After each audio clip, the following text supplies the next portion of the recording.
धर्म और संस्कृति से जुड़े रहने के लिए सब्सक्राइब कीजिए एस्ट्रो ज्ञान और लेटेस्ट अपडेट के लिए बेल आइकन पर क्लिक करें।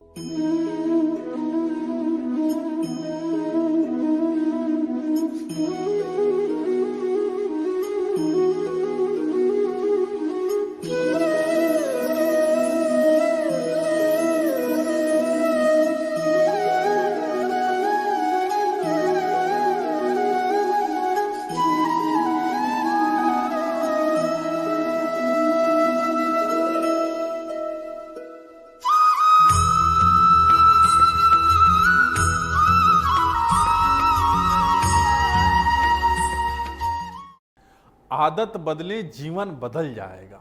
जय महाकाल। भगवान शिव और माता शक्ति आपको मन, कर्म और वचन से सबल बनाए। इसी कामना के साथ मैं आनंदाचार्य सभी साथियों का स्वागत करता हूं, अभिनंदन करता हूं। दर्शकों, आज मैं आपकी आदतों की बात करने वाला हूं। आज मैं आपकी बुरी आदतों की बात करने वाला हूं। क्या आपको मालूम है कि आपकी बुरी आदतों की वजह से नवग्रह नाराज होते हैं? आपकी बुरी आदतों की वजह से नवग्रह प्रतिकूल फल प्रदान करने लगते हैं। क्या आपको मालूम है कि ग्रहों की प्रतिकूलता से आपके जीवन में अनेक परेशानियां खड़ी होती हैं? क्या आपको पता है कि ग्रहों के अशुभ प्रभाव से आपके घर वालों को कितनी समस्याओं का सामना करना पड़ता है?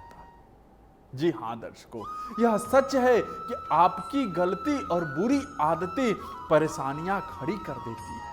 आपकी बुरी आदतें ग्रह जनित समस्याएं खड़ी कर देती है। दरअसल हमारी अच्छी या बुरी आदतों का असर केवल हमारे स्वास्थ्य पर ही नहीं पड़ता, बल्कि इनसे हमारी तकदीर भी बनती और बिगड़ती है। हम में से सभी के अंदर ऐसी बुरी आदतें होती हैं जो हमारे जीवन पर विपरीत प्रभाव डालती है। इनसे ग्रह दोष भी लगता है। दर्शकों, मैं बिना देर किए आगे बढ़ूंगा और आप सभी को उस ओर ध्यानाकर्षण कराऊंगा कि कई लोग अक्सर नहाने के बाद बाथरूम को गंदा ही छोड़ देते हैं। ऐसा करने से उनका चंद्रमा खराब होता है। चंद्रमा से अशुभ फल की प्राप्ति होती है। खाना खाने के बाद अपनी जूठी थाली को छोड़कर उठ जाना भी अच्छा आदत नहीं। कहते हैं कि खाना खाने के बाद यदि जूठे बर्तन को सही स्थान पर रखा जाए तो शनि और चंद्रमा के दोष दूर होते हैं, साथ ही लक्ष्मी भी प्रसन्न होती है। दर्शकों, यह तो आप भी जानते हैं कि नशे की लत व्यक्ति की उम्र कम कर देती है, व्यक्ति को आर्थिक रूप से कमजोर बना देती है। मादक पदार्थों का सेवन करने से राहु का विपरीत प्रभाव पड़ने लगता है। अक्सर लोगों के अंदर पान मसाला या गुटखा खाकर यहाँ वहाँ थूकने की आदत होती है। ऐसा करने से न्याय के देवता शनि देव नाराज होते हैं और शनि ग्रह का विपरीत प्रभाव भी उस व्यक्ति पर पड़ता है।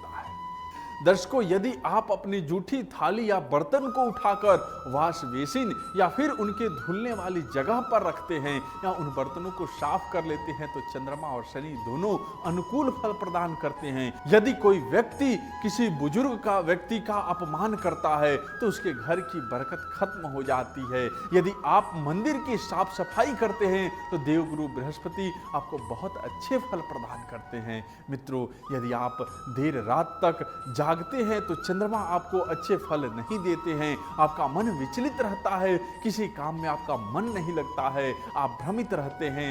इसलिए जल्दी बिस्तर पर जाएं और सुबह जल्दी जागें। ऐसा करने से न केवल आपका स्वास्थ्य अच्छा रहेगा बल्कि मन भी एकाग्रचित रहेगा। चंद्रमा आपको अनुकूल और सकारात्मक फल प्रदान करेंगे। दर्शकों, इस बात को अपनी आदतों में शुमार कर लें कि कोई भी व्यक्ति बाहर से आपके घर आए तो उसे आप स्वच्छ और शीतल जल जरूर पिलाएं। ऐसा करने से आपका राहु ग्रह अनुकूल होता है, राहु का बुरा प्रभाव भी समाप्त होता है। यदि आप घर की रसोई को गंदा करते हैं तो आपको मंगल ग्रह परेशान करता है, जीवन में मंगल संबंधी समस्याएं आती है। इसलिए रसोई को हमेशा साफ सुथरा रखना है। रसोई साफ रहेगा तो मंगल ग्रह अनुकूल होगा और मंगल जनित दोष भी दूर होंगे। दर्शकों, यदि आप सुबह उठकर घर में लगे पौधों को पानी देते हैं तो एक साथ बुध, सूर्य, शुक्र और चंद्रमा प्रबल होते हैं। यदि आपकी पैर घसीटकर चलने की आदत है तो इसे छोड़ने का प्रयास कीजिए। पहले दिक्कत होगी, लेकिन लगातार प्रयास करते रहे तो इस बुरी आदत से आपको मुक्ति मिल जाएगी। क्या है कि जो लोग पैर घसीटते हैं ना, उनको राहु खराब फल देते हैं। दर्शकों, यदि आप बाथरूम में नहाते हैं तो इस बात का हमेशा ख्याल रखें कि जो लोग बाथरूम में इधर उधर कपड़े फेंकते हैं या बाथरूम में पानी बिखर कर आ जाते हैं, उनका चंद्रमा शुभ फल नहीं देता है। कहीं बाहर से आकर अपने घर में चप्पल, जूते और मोजे इधर उधर फेंकने वाले को शत्रु परेशान करते हैं। दर्शकों, जब बेडरूम का बिस्तर हमेशा फैला हुआ रहता है, उस पर सिलवटें रहती है, चादर कहीं तो तकिया कहीं और फेंक दिया जाता है, तो राहु और शनि का अनुकूल फल नहीं मिल पाता है। चीख और चिल्लाकर बोलने वाले से शनि देव नाराज रहते हैं, लेकिन बुजुर्ग के आशीर्वाद से न सिर्फ शनि देव बल्कि देव गुरु बृहस्पति का आशीर्वाद भी प्राप्त होता है। इन दोनों ग्रहों की अनुकूलता से घर में सुख समृद्धि बढ़ती है। जिस घर में बच्चे और बुजुर्ग खुश रहते हैं, उस घर में लक्ष्मी की कृपा बरसती रहती है। दर्शकों, आज का यह विषय कैसा लगा, आज का यह कार्यक्रम कैसा लगा, हमें जरूर बताइएगा। साथ ही आप में से जो लोग हमसे बात करना चाहते हैं, सामने नंबर दिया है, बात कर सकते हैं। आप सबका बहुत बहुत धन्यवाद। जय महाकाल।